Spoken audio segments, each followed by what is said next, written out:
Open your fan. I'm already dreading this. Why am I doing this? We're in the middle of very tumultuous times, and we're recording this a little bit early. Yeah. So I figured for the sake of coverage, we need to have our intro like this. Oh, so we can like... So we can ADR an intro after the fact. Because we have no idea what state the country is going to be in when this episode drops. I feel like your audio is probably not picking up great behind that fan. It's fine. It's there.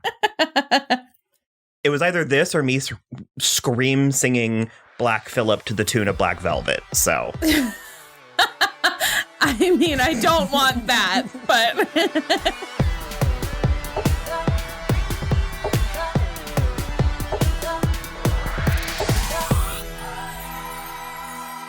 Hello, everybody. I am Will. And I'm Kristen.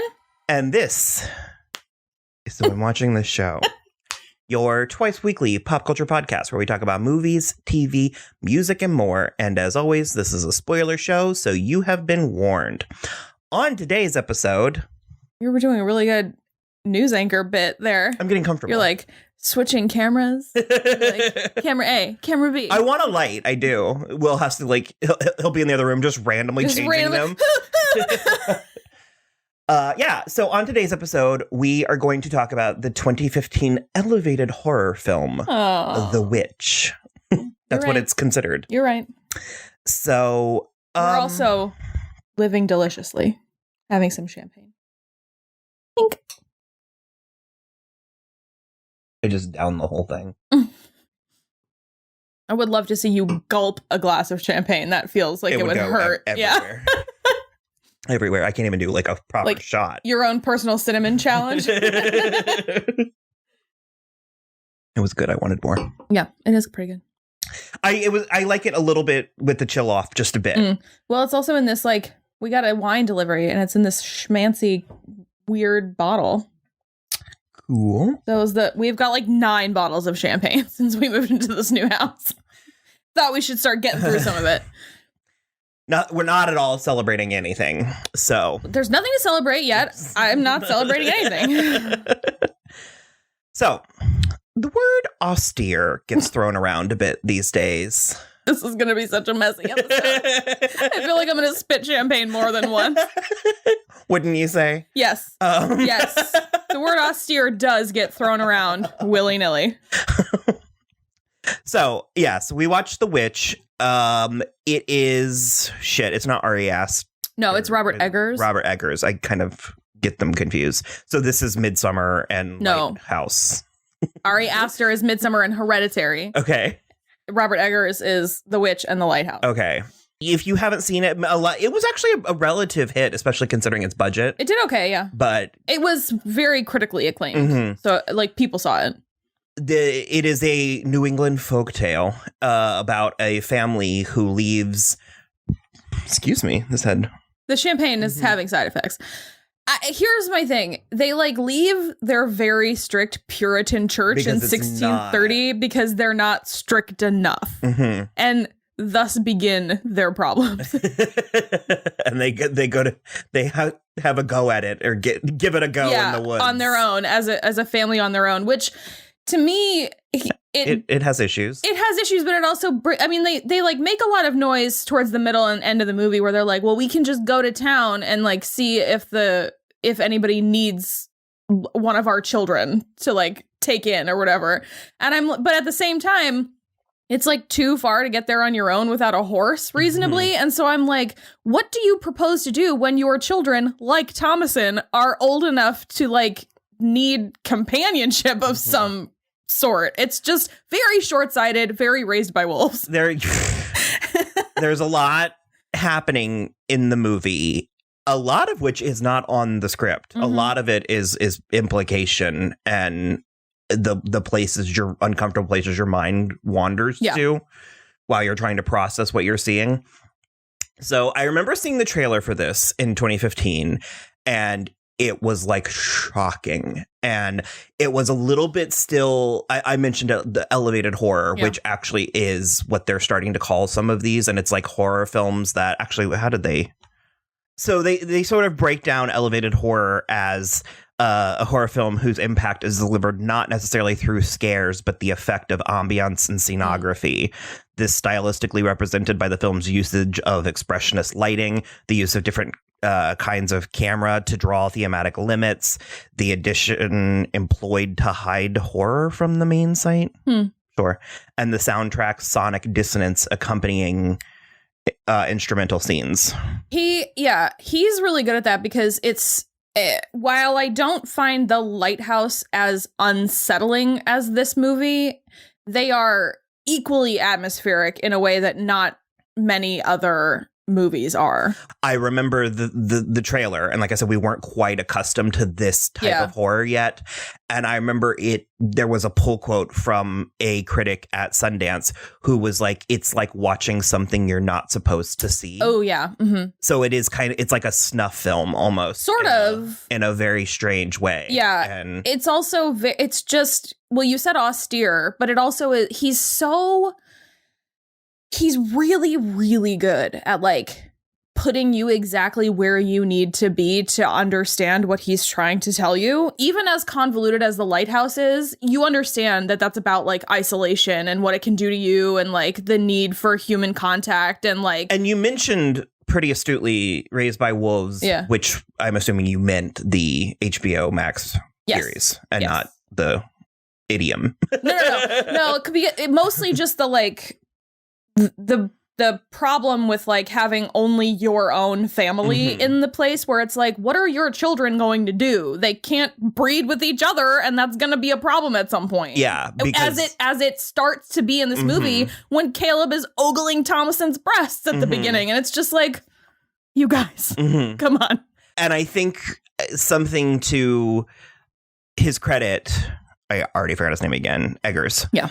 To his credit, I actually, like, as uncomfortable as the journey through this movie is, I am invested in the characters and sort of rooting for them, which is something that we did not experience with Raised by Wolves. Correct. And I would say even for The Lighthouse as well. I mean, it's utter madness, but somewhere you're like, something has to come out of this movie. Yeah, like I feel like with The Lighthouse, the main thing for me was I was like, well, I like Willem Dafoe and Robert Pattinson, so like I want them to be okay. But then at a certain point, you're like, well, Willem Dafoe's character is just like aggressively crazy pants, and so it's like, so I kind of am rooting for Robert Pattinson, but he's not helping the situation either. So that kind of stuff is really interesting too. But I think in The Witch, it's easier to root for Thomasin because you can tell that we're with her all the time, and we can tell that she's done nothing. Like, nothing wrong. Well, has she? That's something... I don't think so, because at the end, you can tell she's done something wrong because she gets her witch's mark on her forehead. Yeah. It's like, that's what's different to me about her, is that, like, she's truly innocent the whole time until she's forced to do these horrible things. And that's what I started to say, is because it's working on several levels, because it is telling its story, which is that of this family trying to survive, prepare for winter, the interpersonal drama between them, and then Thomas's like coming of age. Thomasin, her coming of age. And so it's like that is the immediate story. But then also there's like a commentary on nature. There's a commentary on society, patriarchy, sex, all that. And so much patriarchy. I had forgotten the scene where Thomasin lets her father have it, where she's like, you let mother be the master of thy. And it's just like, all you're good for is chopping wood. But it's also like the movie is a self-fulfilling prophecy. Oh, of course. It's like so in that regard, it's like a commentary on modern day society as well as that time period, because it dabbles in the crucible of it all. Well, I think the thing that's the most fascinating to me is that they like leave the church because they feel that they're more devout than the church, and in doing so open themselves up to this sin that they would not have encountered had they not left the church. And that's just the kind of thing where it's like, oh my God, like, had you only just like sucked it up and maybe been like more strict in your own life, but still worshipped at this church. Well, because there's a way to look at this where the witch is nature. Sure. Yeah. And this is what happens when you leave the comfort of the village. Yeah. And nature infiltrates and consumes you. Well, because that's the other thing too. It is about like the solid, like you can't exist in this kind of solitude as a human person, even though they are there as a family together. That's not the same kind of... Well, they don't have a healthy family dynamic. They don't have a healthy family dynamic. And it's also... those fucking twins. Those twins. But you also... 6 feet under. You don't... By the 3rd week. They gotta go. Gotta go. But the thing is that you don't get the same thing from family relationships that you get from like friend relationships and like peer relationships. Well, and certainly not when it's unnecessary, because to Thomasin and Caleb, it is evident, it is obvious to them that they are this is self-imposed isolation. Yeah. This isn't like survival, right? Where you really need to. It's like we've done this to ourselves. Yeah. And it's like, and it actually, because when you get into the religious implications of it all, it is one of my favorite commentaries on religion, where it's like their own pride. Yeah, exactly. In their religion is their downfall. Exactly. Because I remember when I was a child, you know, my mother, again, as a child, all bets are off now. But my mother... Your mom's the witch now. I be that very witch. We were not allowed to blaspheme. It was like this big thing. And like we could swear before we... At least she didn't like, oh my God. We weren't allowed to say that. And I remember reaching a point where I was like, I don't think that that's necessarily what it's not. The Bible means when it says taking the Lord's name in vain. I was like, I think it's when people behave in a manner.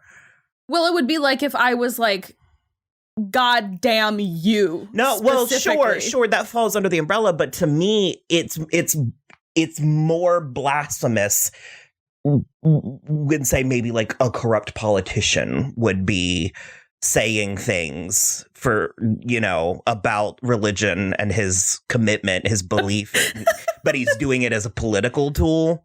I find that to be blasphemy and not Jesus Christ. Like, because I remember being like, I'm scared. I was like, if I'm a Christian and Jesus Christ is my Lord and Savior, and something startles me, why would I not cry out to for my Savior? Yeah. Like, and so, yeah, it's like their own actions do this. And I have a question. I want to know your opinion. Okay. I guess, never mind. I guess this is a dumb question. I was going to say, in the confines of the story, the witch is real. I believe yes. Okay. Yes. I would say yes. Because it sort of is it's like a metaphor. And this is also like, it predates the witch trials, the Salem witch trials. But it's like the beginning of the scare of the witch trials. So it's like, for me, it's not that metaphorical for me. Mostly because I would like it to be true. I mean, to a point. I don't want the rendered baby boy fat. Yeah, not in the Satan aspect of it, because that is something I did want to touch on, because we were devoting a lot of October to witches movies, and to my knowledge, I don't think we're doing anything that accurately depicts the religion, like paganism, the Wiccan religion. And so not really. I think practical magic honestly probably comes the closest, to be frank. I just want to say that there is a definite line in the sand and between a person who practices a religion and what Sabrina the Teenage Witch is doing. Of course. I do not believe that witches worship the devil. No. Blah, blah, blah. No. Witches worship the earth and like the moon and stuff. It's the mother and the father. And I mean, the horned god is a thing. So it's like the lines blur. But to me, to repeat something I said in our first episode, there's something different between the Wicked Witch of the West.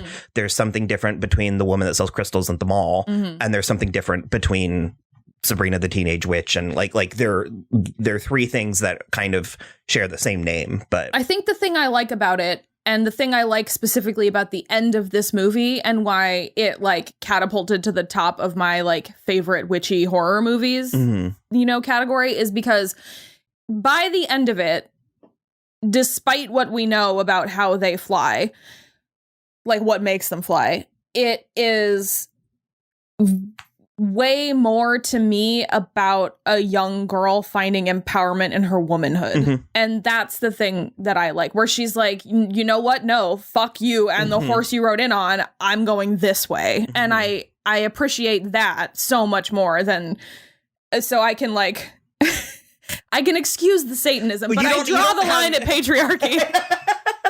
You don't have quite the same problems, because you remember like the PTSD I was having for like the first 7 episodes of Sabrina, where I just couldn't get over that hurdle, and then I finally have kind of gotten there. So I was raised in no religion, and I wasn't baptized, so I'm a full heathen. Yeah, I need a stick to push her. Can you just can I get one of those barriers? Just throw me in the pool, and if I float, I'm a witch. It's fine. I actually wasn't baptized either. Well, my uncle Tommy like baptized me. Yeah, because he was Catholic. I just wasn't. Well, my grandpa was Catholic, and so my dad was baptized, but my mom and dad didn't baptize me because neither one of them really believes. So I really didn't grow up. Like, the only church I ever went to, which I've told you before, was a Dutch Reformed church for like 6 months in St. Thomas. When you did it like socially. Well, my parents did it like socially, but I sincerely couldn't get behind it because they served cookies with lemonade in the Bible study. And I was like, what is this? There is something. It's like, I was like, it's like the Fresca on The Boys, where I was like, why are you doing this? These flavors don't. It was like chocolate chip cookies and lemonade. There's just something uncanny about it, where it's like, it's almost real, but there's like if you turn your head too quickly, you can see you're like, a shadow demon or something. It's the Sunny Mabry. No,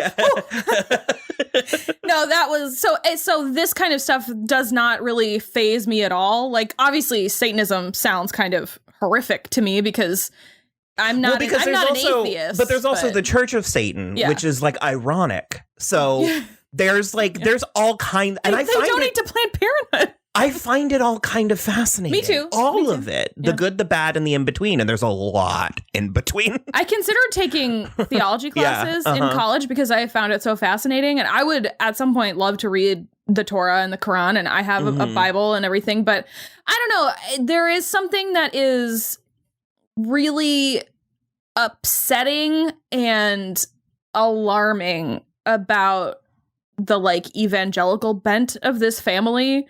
And how, oh God, what's he saying? What's the father saying to Caleb in the woods? He's like, "Aren't you born of sin?" And I'm just like, why are you telling your kid that? Well, that's original sin. No, I know. That's Catholic. I know, but it's terrible. It's so mean to put something like that on a child. And it's just because then he's like looking at his sister's breasts like out of curiosity, and he's just like flagellating later.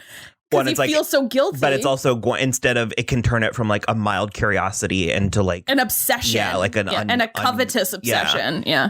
She is sort of like a fish out of water through the whole movie. You feel like she's the only one that's kind of plugged. Well, Caleb feels relatively plugged in. He does. He's also younger. He's a little bit young. Like, I would say like 1 or 2 years younger than her, but she also has come into her womanhood. And so I don't remember. She's had her blood. All the phrasing is like, it's like very 1630.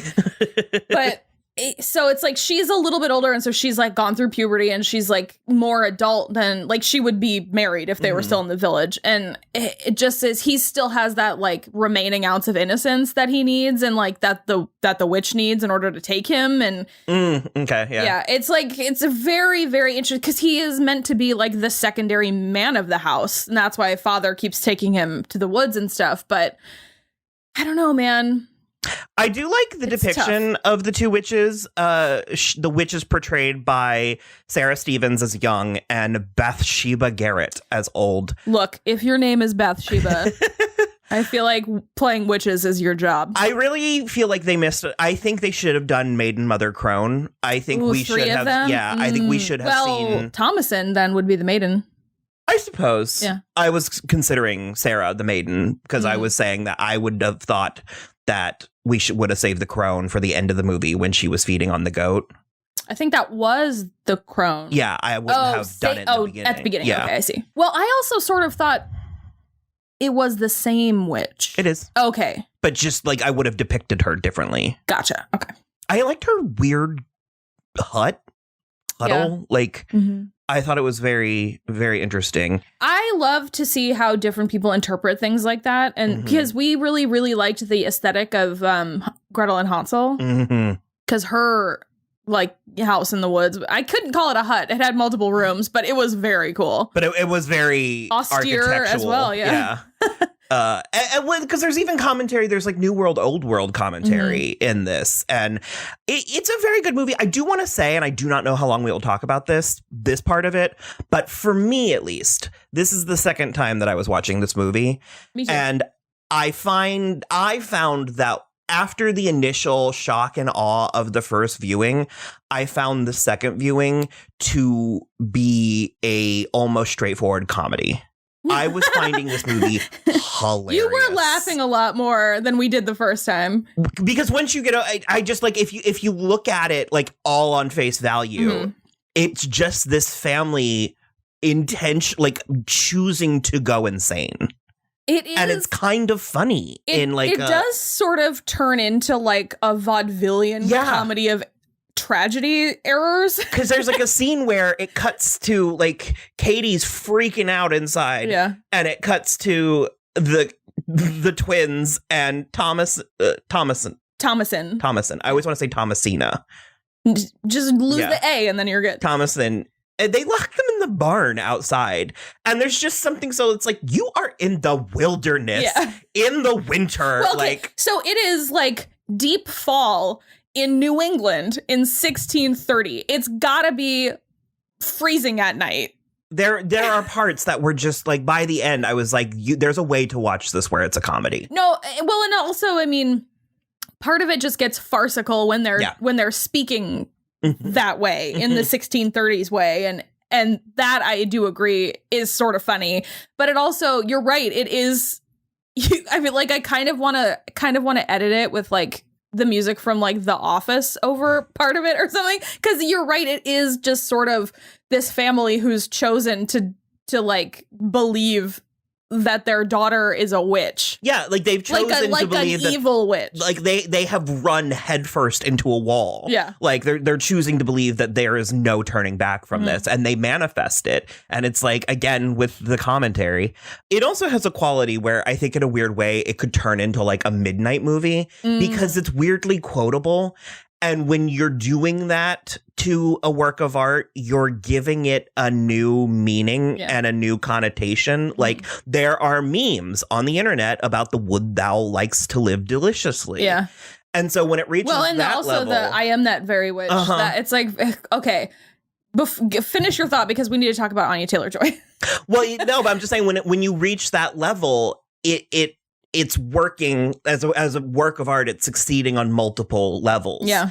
And their Pop Culture Happy Hour had a brilliant episode that I recommend about the movie/play The Boys in the Band. And they explain how one work of art can mean so many things to not only different people, but at different points in time. Because we talked about that play's like 40 years old. Yeah. Right? Yeah. And it was just a fascinating conversation that it's like, even if you haven't even seen the movie, you don't have to have seen the movie to listen to the conversation, to understand. It sort of allowed me, it reevaluated what art means to me. And so take something like one of our absolute most favorite, not ironic at all, movies, Showgirls. It fails on its initial level. Like, it fails on its face value promise of telling you this like sexy drama. Yeah. But when you start looking at it through time and space, it succeeds on all of these other strange levels. Yeah. And that I would say the sum of those other levels is larger than the sum, or like it has a larger impact in that way than it would have if it had been like a successful good movie in 1995. But also to appreciate it on one of those other levels allows you to return back to the first level and say, you know what? Yeah. It's not that bad. Or there was something here. Because we got so into it because of the commentary, but then we have been to more than one screening at an actual theater of just the straight up movie. Well, it turns into a culture at a certain point. It does turn into a culture at a certain point, and it's something that, you're right, where it is eminently quotable, that does lend itself to yet another level of appreciation, where like this does too, where like, wouldst thou like to live deliciously is like in my vernacular now. Like, that's just something that I say sometimes. And I cannot remember exactly the phrasing of it, but Jacob Clifton, who's one of the writers that we really like, he had like a treat of like a dog treat package, and it said something about deliciously, and it was like, wouldst thou like to treat your pet deliciously or something? It was hilarious. Or even the like, I saw Goody Proctor with the devil. It's like it has multiple lives, which is what I was like trying to get at. Yeah, but, I agree. You wanted to talk specifically about Anya Taylor-Joy. She's so good. She's so good. This was like her introducing. This was her big movie. And I read a quote just recently about her because she's in The Northman, which is Robert Eggers' third movie that he's coming out with. And I read a quote where she was sort of basically, they asked her about The Witch and like how it was like reuniting with him and everything. And she was like, it's so funny because we had no idea what we were doing on The Witch. Like, it was his first movie. It was my first big movie. And like, we both didn't have any idea it was going to turn out. I can see how when you're filming that, you don't know if it's working. 100%. And she just was like, it's sort of wild that it took on the life that it did, but it's like so exciting at the same time. And that's the kind of thing where I find it interesting that I'm old enough now to be able to see these people at the beginning of their careers and watch them from then, because we did watch The Witch like 2 years after it came out, I think. However, we have now seen both of Robert Eggers' movies and a lot of Anya Taylor-Joy's movies. And it's very, very interesting to watch these people come kind of out of nowhere and get these careers that are really incredible and intense in like such a short period of time. Like, this only came out 5 years ago. That's like not a lot of time. And she's like closing in on being a household name, which I think is so incredible. And it's the type of thing that I don't think I was mindful enough when I was younger to be able to recognize that I was seeing something special as it was happening. And like, that's so fun now to see that because I love her so much. She's so great. Go watch Emma. She's strikingly beautiful, but she's also very, very good. She's very good. like in the I Am That Very Witch scene, I paid special attention to it this time because I remembered thinking it was impressive, and especially for her being so young at the time, because when you already mentioned the dialogue, she was like 18. It's a tall order to deliver some of this dialogue. Yes, and she really does it. Like, but I do think part of that is being relatively unknown while you're doing it, because as much as we know Lysa Arryn, you know, still she's like not a household name. Her name's Kate Dickie. I was going to talk about her. She's not like a household name, and so it's like easier for her to like pull something off like that. And so it's not necessarily that I think it'd be harder for Anya to pull it off now, but it's like I know her more as a performer now. So if she were to go back and do something like 1630s inspired, I'd be like, but like there's something really pure and refreshing about like having that first time or like really early career actor do something so specific, because you don't have any preconceived notions of them. That's what I think is fun. I did a similar thing when we were talking about Enola Holmes, about Fiona Shaw and Francis de la Tour. Have fun editing that together. He's gonna put another thought bubble next to your head. I did a thing about them in that episode, and I was going to do a similar thing where it's like someone like Kate Dickie. It's like is thankless actress. Like she's not particularly glamorous, but she is a necessary actor. Yeah. And I mean, she's certainly good, and she's certainly memorable. I mean, like So I'll say this about her, having not experienced much of her catalog of work, mostly just Game of Thrones and this, and I'm sure she's in the odd thing that I just didn't know it was her before, but she is very good at acting. But I think the only issue is that because of her face and demeanor, she is only given very specific characters. And it's like, I think she could and probably has done more, but those are the most famous things I've seen her do is this character. Somebody needs like to get overbearing her. Somebody needs to get her Lady Macbeth, you know, like she probably has done it on like the West End, probably. But and it does go back to one of the things that I found the most interesting. She would be such a good Lady Macbeth. All right, amazing. Something that I found interesting about the story on my second viewing is how so much of, and I guess it's what they mean when critics talk about like atmosphere and stuff, but it's like so much of the scary or uncomfortable or even interesting or even like the plot of the movie is in things that aren't said. It's in, because this movie gives you plenty of time for your mind to wander a little bit. Like I did a whole daydream about, like, I was like, oh God, could you imagine actually living in this time period? No. And not like a glamorized or idealized romanticized historical depiction. Like it. And then I started thinking, I was like, can you imagine how many people have come before us? Oh yeah. Like it's like there's some statistic where it's like there's like 5 times as many dead people in the earth as there are people alive right now. It's astonishing. Yeah. And so it's just like, and then there's just weird family dynamic stuff because you can tell she's threatened by. That's literally what I was about to say. Especially with her father, like the way that he sort of favors her.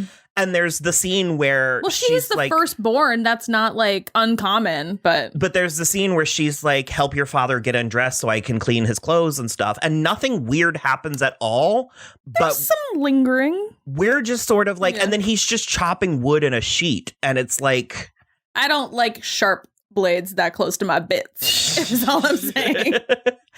And it's just like, it's so strange because he also, Ralph Ineson, he has such a quality where he's more reasonable than Mother. Yep. So you're drawn to him a bit more, but also presumably he's the one that who left. Took them there. Yeah. And so there's this weird sort of like desire to please him, but also be afraid of him. And he, as well as Kate, has such a look where it's like he's not dreamy by any means. No, but there is a very there's a very quality. Handsome. Like in a huntsman. Yeah, like type. handsome for the 1630s type of vibe to him. And it's just really, really odd, the places that you go watching this movie. And like, because again, when I said there's a way you can watch it like a comedy, like I was watching it one time. I was like, could you imagine being Black Phillip? And you're like, these fucking people. Like I keep waiting for an Office cutaway of Black Phillip confessional. It's almost too easy, you guys.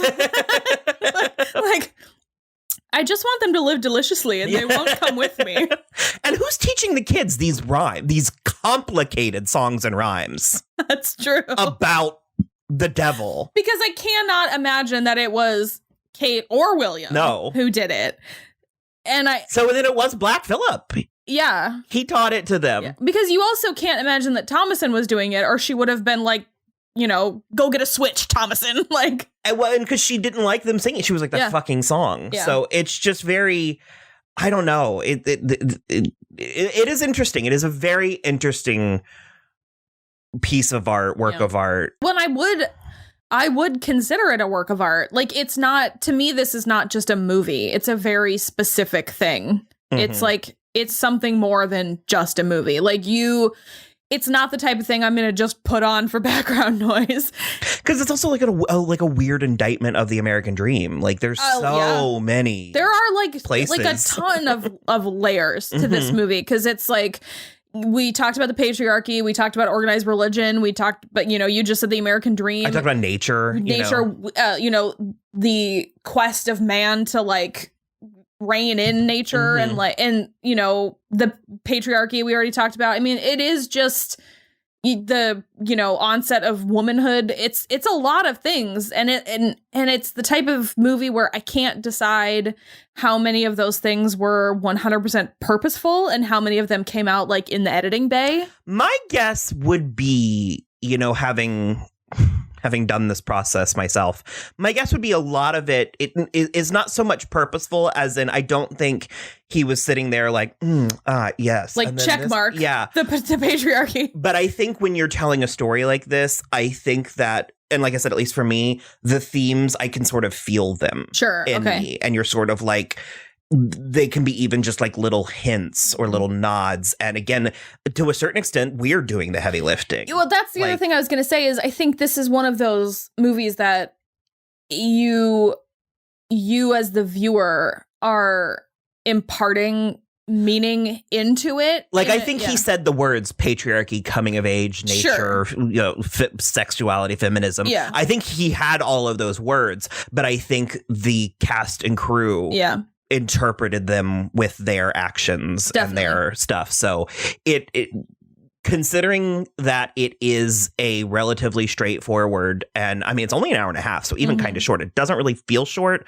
But no, but I think it only doesn't feel short because you're so immersed in it. It's like, it's not the type of thing where you can't really escape it in a way that would make it feel shorter. It's like you're there with them and you're in these mounting tragedies as they happen to this family, and like as they dissolve into individual pieces instead of a unit. It's like you're really in it with them in a way that is all encompassing and really keeps you in there to make it feel longer, but not in a bad way. Yeah. Because there was something that was always, the two times I saw it, but there was something that was striking to me both times. It's the shot when they're leaving this doesn't really relate. I'm phrasing it like it relates, but I just remembered it. When they're leaving the village and you can sort of very explicitly see two Native Americans walking within the village, which, sure, I mean, that's probably accurate. That probably makes sense. But I think it's interesting that in this story, we're not afraid of the quote unquote savages. Sure. Like, it doesn't, like, it makes sure that's not the portray fear. Those people within the society. Sure. So it's like, I do think on some levels, it's like, no, the evil that we're afraid of, it's not man versus man. It's man versus the unknown. And I thought it was interesting because it didn't need to, it's a deliberate choice made. Yeah, that's true. And because by that point, the American settlers were like interacting relatively peacefully in certain areas with. But just the entire movie, you're sort of watching the periphery, like waiting for someone to be watching them. And it's just very. Well, it's the devil. Goody Proctor's with the devil.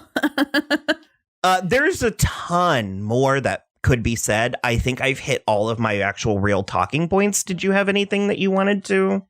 Not specifically. I think it's just, I'm really, really, really excited to keep watching what Robert Eggers does. Because, like I said at the beginning, I find this movie scarier and more unsettling than The Lighthouse. But I do think The Lighthouse is unsettling in its own way. And I just do appreciate how he's able to make these atmospheres so clear to you, the viewer.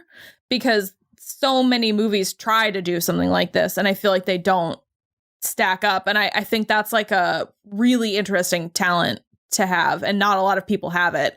And I think he's really going to be like important in the future, because even though he is doing genre stuff, I think he could weasel his way into like mainstream awards and stuff. Well, it's sort of like the next evolution of an M. Night Shyamalan, where it's like because he gives you just enough with these movies. Because I think a lesser director would have gone full witch or no witch, and we just get these strange glimpses of witch. So I mean, I literally asked in this conversation, I was like, is she real? And I was like, I guess she has to be, given the end. But like, I mean, there's the shot where Samuel, the baby, disappears, and Thomasin looks up and you see like the grass flit and then yards away a tree flicker. And so it's like something happened that affected the nature around it. But it's like, but we didn't see like something whooshing. And it's just like, so he gives you enough that. There apparently also is an interpretation that like the fungus on the corn is making them hallucinate. Probably. But I don't think that precludes the witch from being real. I don't think they're mutually exclusive. I think you can have both. Like perhaps the family is hallucinating and Thomasin still goes and joins the witches because she's like, fuck all y'all. Interesting. I kind of even like that, because it also goes to show you how them leaving was a mistake. You know, there's no reason. Could you imagine to leaving? Go be all by yourself for no reason. Could you imagine leaving to protect her virtue and signing her death warrant with it? Like, it just sort of, So I think I'm good. That was, I think, a decent conversation for the VVitch. The VVitch. So. Yeah. All right. Well, as always, you can follow us on Twitter @So I'm Watching, Instagram @So I'm Watching This Show. You can also follow along on our website, which links out to everything, including the Patreon, which we are currently in the market for new patrons. And we are also in the market to update all of our tiers and everything. So be on the lookout for that because there will be new stuff coming relatively soon. And you can always subscribe on YouTube if you're watching this. We could go for some like rates and reviews and subscribes and comments and stuff because that pumps you up in the algorithm. Pumps us up, and it also pumps us up, but I mean like it throws you up in the algorithm so other people can find you. Don't say throw up when we're it will ejaculate us further into the Well, regardless of that, yes, please rate and review and subscribe on iTunes or YouTube, which should be right underneath my thingies if you're watching us. And then, that's it for us. Bye. Go live deliciously. Let your hair down.